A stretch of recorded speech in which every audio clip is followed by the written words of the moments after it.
શું કહેશો?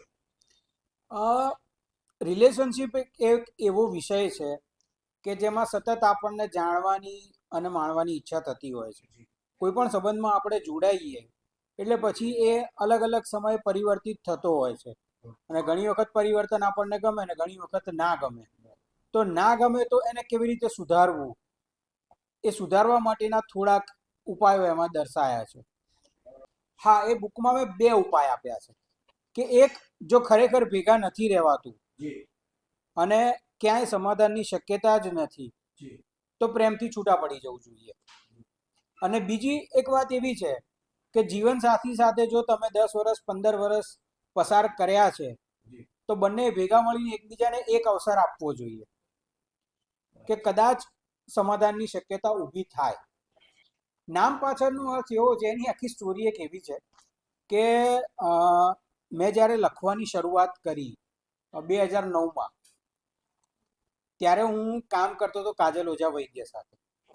એટલે એમનો એક તો સૌથી મોટો ઇન્ફ્લુઅન્સ મારી પર રહ્યો છે.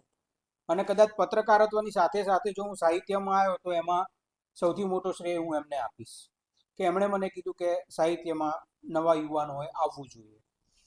એટલે ધીરે ધીરે હું આવ્યો, એમને જોતો ગયો, પછી એ દિશામાં વાંચતો ગયો. અને આ કોલમનું નામ મેં 2011માં નક્કી કરી નાખ્યું હતું કે રિલેશન નામની હું કોલમ લખીશ. પણ ક્યાં લખીશ, ક્યારે લખીશ એ નક્કી નહોતું. અને 2015થી મેં સંદેશમાં લખવાની શરૂઆત કરી. સંદેશમાં મેં 10 વર્ષ કોલમ લખી. અત્યારે ગુજરાત સમાચારમાં પણ આ કોલમ ચાલુ છે, દર મંગળવારે આવે છે. અને આપણી આસપાસ બનતી ઘટનાઓ, આસપાસના લોકો, પરિવારના લોકો, મિત્રો, એ બધાને જોઈને, સમજીને, અનુભવીને એમાં અલગ અલગ કિસ્સા સ્વરૂપે એક રિલેશન કરાવવાનો પ્રયાસ કરી રહ્યો છું. એવી ખાસ કોઈ ઘટના નહીં, છતાં ઘણી વખત કેવું થાય કે ધારો કે આપણે ઓફિસથી આવીને બેઠા અને વાઈફ કે મારે તમારી સાથે વાત કરવી છે. હવે આપણો મૂડ જ નથી અને છતાં એને વાત કરવી હોય તો સંઘર્ષ ઊભો થતો હોય છે. તો એનું નિવારણ કેવી રીતે લાવવું, આપણે પોતે કેવી રીતે સમજવું, અથવા તો પત્નીને કેવી રીતે સમજાવવું, તો એ મુદ્દા છે. ઘણી વખત આપણા બાળકો જીદ કરતા હોય તો એમની સાથે વાતચીતમાંથી ખબર પડે કે હા, મુદ્દો મને એકલાને નહીં, બધાને સ્પર્શતો હશે.